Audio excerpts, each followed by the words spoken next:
연일 무더위가 기승을 떨치고 있는데 어떻게 잘 지내고 계십니까?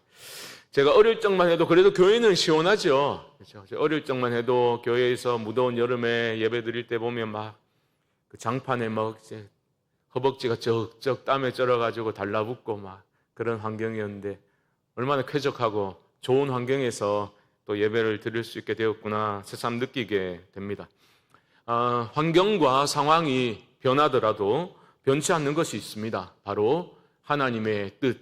하나님의 뜻은 변치 않습니다. 성도에게 있어 하나님의 뜻은 절대적인 기준입니다.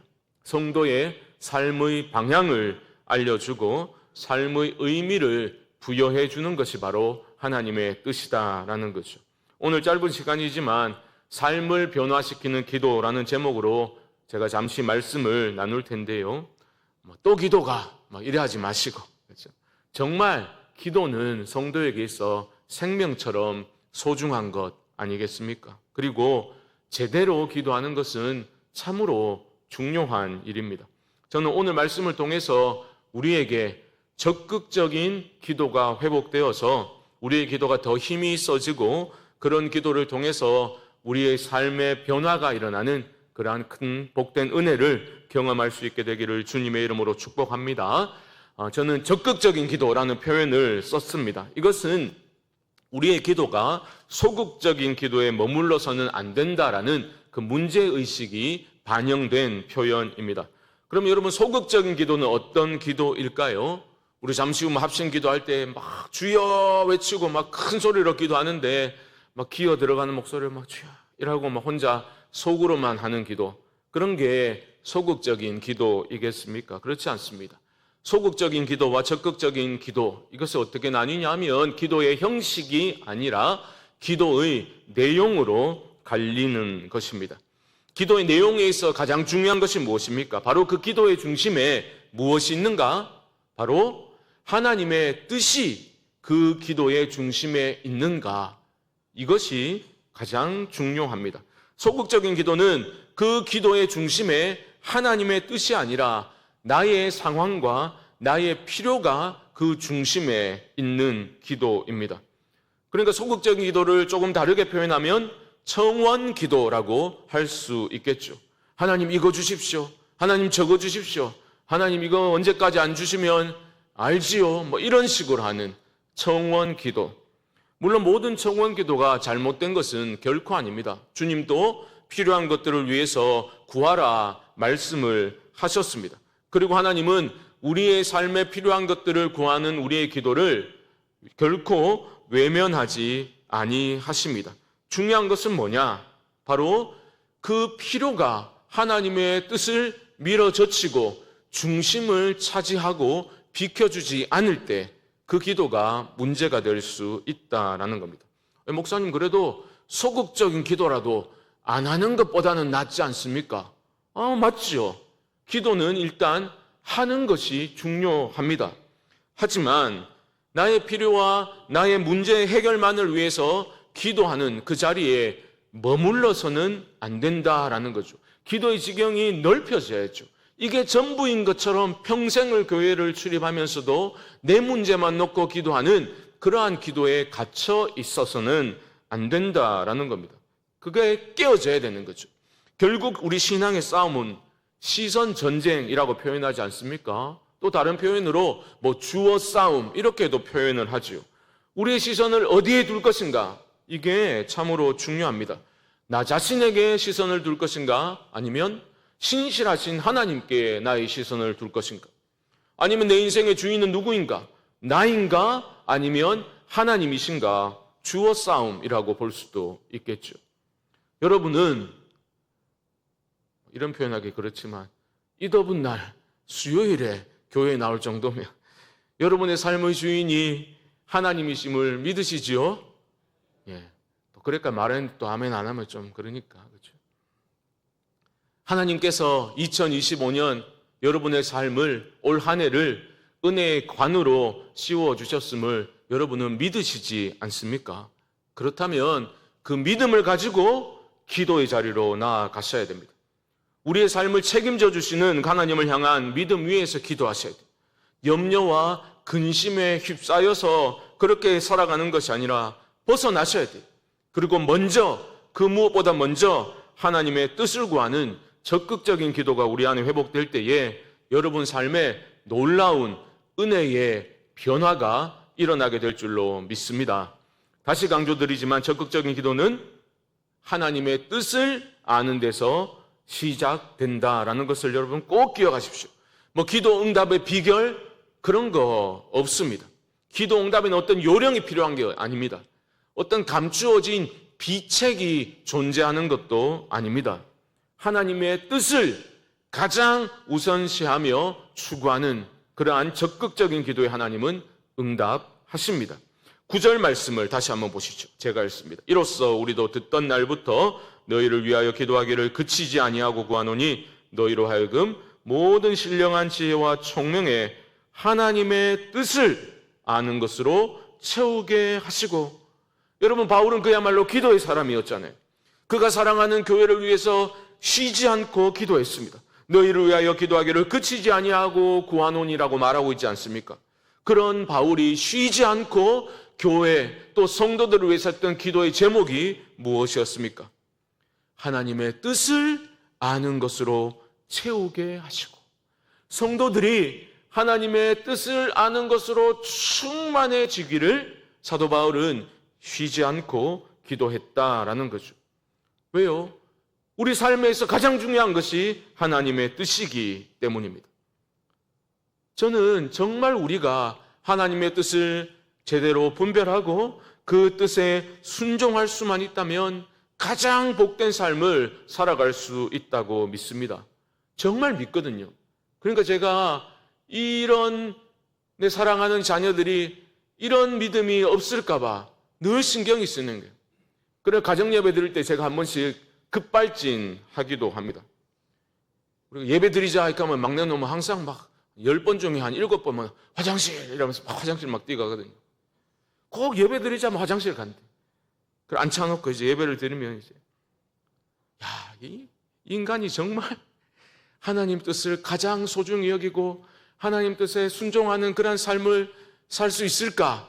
이게 너무 신경 쓰이는 거예요. 그래서 제가 한 번씩 예배 드리다가 야, 니 진짜로 예수님 믿어? 그러면 이제 고개를 막 끄덕끄덕해요. 믿는데. 제 안에서 막 절로 그런 기도가 나온 거예요. 내 사랑하는 자녀들이 정말 하나님의 뜻을 가장 소중히 여기고 그 뜻에 순종하는 그러한 삶을 살아서 정말 복받는 인생 되게 해주십시오. 그런 기도가 절로 나오죠. 성도님들을 위해 기도할 때도 마찬가지입니다. 여러 어려운 문제들을 알고 있잖아요. 물론 다 알진 못하지만 제가 아는 성도님들의 어려운 상황, 여러 가지 문제들을 놓고 저는 기도를 합니다. 하지만 그런 기도 끝에 먼저 하는 기도가 있다면 바로 그 어떤 상황 중에 있더라도 이 성도님이 하나님의 뜻을 신뢰하고 그 뜻에 순종하며 살아갈 수 있게 해달라고 꼭 그런 기도를 잊지 않고 하고 있습니다. 그게 가장 중요하다고 저는 믿기 때문입니다. 그러니까 아무리 기도해도 들어주시지 않더라, 이런 불평 섞인 하소연을 들을 때 너무 목사로서 마음이 아픕니다. 하지만 여러분, 정말 자신에게 물어보셔야 돼요. 그런 원망과 어떤 불평을 쏟아넣기 전에 나 자신의 기도를 먼저 돌아볼 수 있어야 됩니다. 나는 정말 하나님의 뜻을 가장 소중히 여기며 그것을 절대적인 기준에 놓고 기도를 하였던가 돌아볼 수 있어야 될 것입니다. 아니면 내 기도의 중심에는 그저 나의 소원 성취가 자리 잡고 있었던 것은 아닌가? 성경은 여러분 분명히 알려주고 있습니다. 하나님은 그 사랑하는 자녀들의 간구와 음성에 귀를 기울이신다 분명히 말씀하고 있습니다. 내 기도에, 여러분들의 기도에 하나님은 귀를 기울이고 계신다라는 겁니다. 그러니까 여러분은 그 하나님을 신뢰하는 믿음으로 결코 낭망치 아니하고 기도하셔야 됩니다. 그리고 무엇보다 그 기도 가운데 내 기도의 중심에 하나님 아버지의 뜻이 있기를 여러분 그것을 의식하면서 기도하셔야 하는 것입니다. 하나님의 뜻을 바로 알고 그 뜻을 먼저 구하며 기도하는 그런 적극적인 기도가 회복될 때 우리 삶에는 어떤 변화가 일어나게 되겠습니까? 삶의 변화가 분명히 일어난다라고 오늘 말씀은 우리에게 보여주고 있습니다. 저는 이 말씀을 준비하다가 그렇게 생각이 되어지더라고요. 우리 삶에 일어나는 어떤 삶의 변화들은 내 삶의 무게중심이 이동하는 그런 변화이겠구나라는 생각이죠. 10절 말씀 다시 보십시오.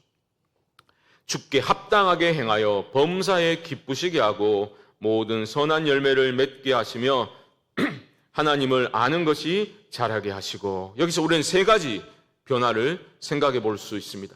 공통점은 삶의 무게중심이 이동한 거예요. 첫 번째는 뭡니까? 더 이상 나 자신이 아니라 하나님을 기쁘시게 하는 삶을 추구하게 됩니다. 얼마나 복된 변화입니까? 주께 합당하게 행하여 범사에 기쁘시게 하고 라고 바울은 말하고 있지 않습니까?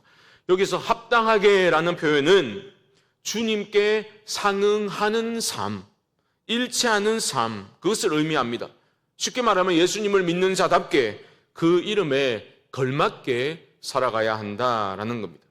이름에 걸맞는 삶이라고 하니까 그런 생각이 나더라고요. 제가 지난 교회에서 사역을 할 때에 둘째가 막내 아들이 태어났습니다. 근데 출산한 지 사흘 만에 신방을 받았어요. 장사한 지 사흘 만 아니고 출산한 지 사흘 만에 이제 신방을 받았어요. 우리 교육은 목사님하고 또 친한 부목사님들 몇 명이 막 왜 그랬나 몰라. 사흘 만에 보통 사람들 오고 그러지 않잖아요. 그죠?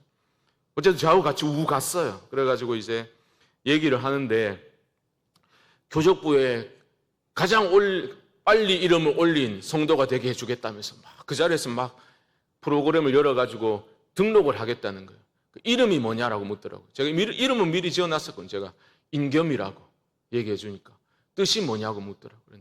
어질인해 겸손할 겸이다 이렇게 얘기하니까 한 목사님이 아이고 이름대로 살려면 참 힘들겠네 그렇게 얘기를 하는 거예요. 여러분, 그리스도인은 그리스도인이라는 그 이름에 합당한 삶을 살아야 됩니다. 그것도 내가 기쁜 삶이 아니라 먼저 주를 기쁘시게 하는 삶을 살되 교회 안에서가 아니라 주일만이 아니라 무엇이라고요? 범사에 주를 기쁘시게 하는 삶을 살아가야 하는 겁니다. 여러분, 솔직히 그런 마음이 막 올라오죠. 야, 그런 삶을 어떻게 사냐? 생각만 해도 막 숨이 턱턱 막힌다. 이런 마음이 드실 수도 있을 겁니다. 그런데 여러분, 그건 우리가 몰라서 그래요. 몰라서 그런 거예요.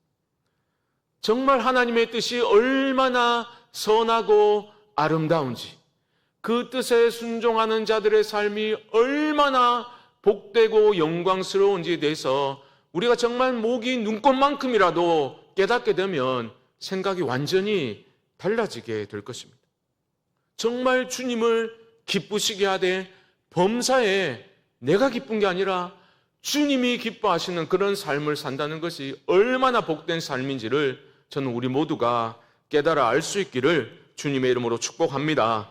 둘째, 하나님의 뜻을 구하며 기도할 때 우리의 삶은 어떤 변화가 일어나는가? 열매 맺는 삶으로 변화가 됩니다. 여러분, 성도는 이 땅을 살면서 얼마나 많은 재산을 축적했는가? 아니면 어떤 세상적인 어떤 업적을 달성했는가? 이런 질문보다는 나는 우리 주님께, 나를 구원하신 우리 주님께 어떤 열매를 드렸던가, 드릴 수 있을까? 이 질문을 먼저 해야만 하는 겁니다. 무게중심의 변화를 하지 않았습니까? 나를 기쁘게 하는 게 아니라 범사에 주를 기쁘시게 하는 삶으로 변화를 드릴 때에 우리 삶에는 그 열매를 맺게 하시는 하나님의 자애로운 손길을 우리 삶에서 경험하게 될 것입니다. 성도는 제가 여러 번 말씀드렸죠. 이 땅에 발붙이고 살지만 이 땅에 속한 존재는 아니라 했습니다. 하늘 본향을 향해서 걸어가는 순례자여 나그네라는 말은 장례식 설교 때만 들어야 될 그런 내용이 아닌 겁니다. 건강한 성도의 삶은 종말론적인 삶이라고, 날마다 떠나는 겁니다. 하나님을 향해서 떠나는 거예요. 이 날이 마지막 날인 것처럼 하나님을 향해 떠나는 삶이 건강한 성도의 삶인 겁니다. 천국 소망을 품고서 이 길 끝에 서 계신 주님을 바라보며 믿음으로 걷는 삶이 성도의 삶인 겁니다. 저는 홀로 기도할 때마다 할 때에 자주 제 마음속으로 사람이 없으면 소리 내서 또 찬양하는 그런 제가 즐겨 부르는 찬양이 있습니다. 땅 끝에서 주님을 맞으리 주께 드릴 열매 가득 안고, 여기까지만 해요. 그 다음 부르면 꼭 눈물이 나기 때문에 여기까지만. 땅 끝에 서 계신 주님, 땅 끝에서 주님을 맞으리 주께 드릴 열매 가득 안고. 사랑하는 성도 여러분, 우리 모두가 주님께 드릴 열매 가득한 인생 될 수 있기를 주님의 이름으로 축복합니다. 우리 교회가 주께 드릴 열매가 있는 교회로 든든히 세워져 나갈 수 있기를 주님의 이름으로 축복합니다. 셋째, 적극적인 기도가 가져다주는 삶의 변화. 세 번째 변화는 하나님을 아는 것에 자라가게 됩니다. 바울은 뭐라고 기도합니까? 하나님을 아는 것에 자라게 하시고 기도하고 있습니다. 여러분, 하나님의 뜻을 추구하며 사는 사람의 신앙은 결코 정체되지 않습니다. 날마다 자라가는 거예요. 여러분, 신앙은 어떤 신비적인 대단한 어떤 영적 체험 한 번으로 그렇게 깊어지는 것이 결코 아닙니다. 하나님을 안다라는 것은 지속적이고 점진적인 과정입니다. 지속적이고 점진적인 과정이에요. 날마다 하나님과 하나님의 그 말씀과 기도 안에 거해야 되는 거예요. 끊임없이 나 자신이 아니라 우리 주님이 내 삶의 중심이 되시기를, 내 시선이 내 뜻과 내 욕망에 맞추어지는 것이 아니라 하나님의 뜻에 맞추어지기를 갈망하며 애쓰는 그런 삶이어야 하는 겁니다. 여기서는 다시 한번 단순한 영적 진리를 한 가지 말씀드리고자 합니다. 여러분, 말씀을 가까이 하셔야 됩니다. 깊은 기도가 이루어지려면 주님의 말씀 안에서 여러분 기도하셔야 돼요. 우리 모레부터 이제 8월 다독대회 시작되는데 범위가 어디입니까? 요한계시록 하면 안 되고 요한복음 여러분 열심히 집중해서 읽으십시오. 뭐 설거지하면서 그거 틀어놓고 막 읽었다 이러지 말고 집중해서 읽으십시오. 말씀을 가까이 할 때에 여러분의 기도가 깊어지게 되는 거죠. 여러분, 마음이 어렵고 힘든 일이 있으실 때도 하나님 앞에서 말씀을 가까이 하며 하나님의 뜻을 구하며 기도해 보십시오. 하나님이 여러분 마음을 어루만져 주실 겁니다. 여러분, 오늘 오셨으니까 제가 재밌는 얘기 하나 해드릴까요? 지난 주간에 저도 살다 보면 좀 마음이 어려운 일이 생길 수 있잖아요. 그렇죠?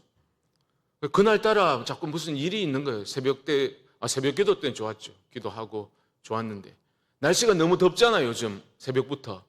그래서 제가 달리기를 하러 나갈 때 그날따라 이제 막 보냉백을 하나 찾아달라 해가지고 거기다 얼음을 정성껏 채우고 시원한 물병을 딱 준비해가지고 물을 넣고 손수건을 딱 넣고 잘 안 보이는 데 구석에다 딱 세워놓고 동네를 막 뛰기 시작했어요.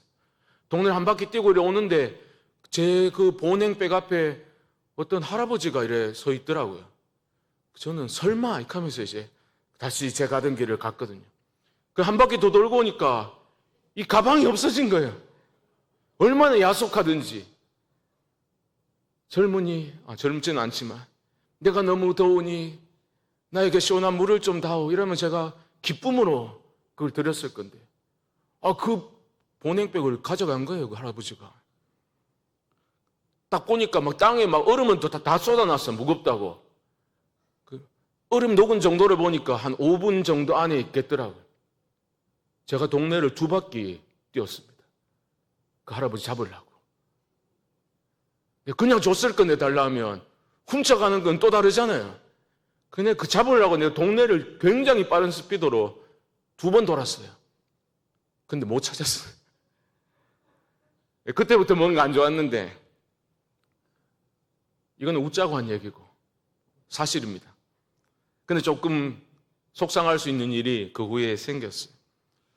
목사가 속상하면 뭐 하겠어요?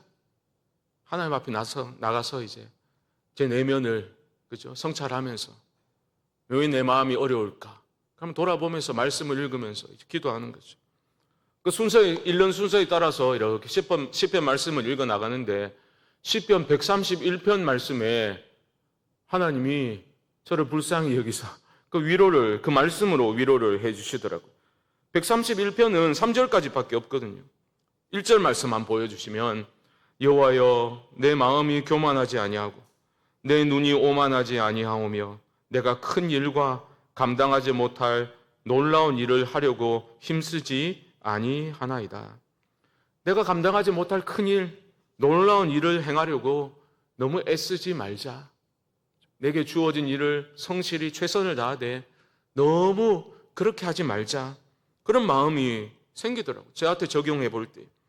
그리고 2절로 넘어가니까 하나님의 그 따스한 손길이 느껴지더라고요. 2절 말씀 보시면 실로 내가 내 영혼으로 고요하고 평온하게 하기를 젖된 아이가 그의 어머니 품에 있음 같게 하였나니 내 영혼이 젖된 아이와 같도다. 내 영혼을 품어주시는 하나님 안에서 얼마나 감사한가 그런 마음이 좀 많이 풀리더라고요. 그러면서 마지막 3절에서 정신이 번뜩 들었습니다. 3절 보시면 이스라엘아 지금부터 영원까지 여호와를 바랄지어다. 이 말씀에서 저도 모르게 제 자신에게 그렇게 물었어요. 김 목사, 너는 지금 무엇을 바라고 있는가? 무엇을 바라고 있는가? 영원까지 여호와 하나님만 바라게 하소서. 그렇게 자연스러운 기도로 이어지게 되었습니다.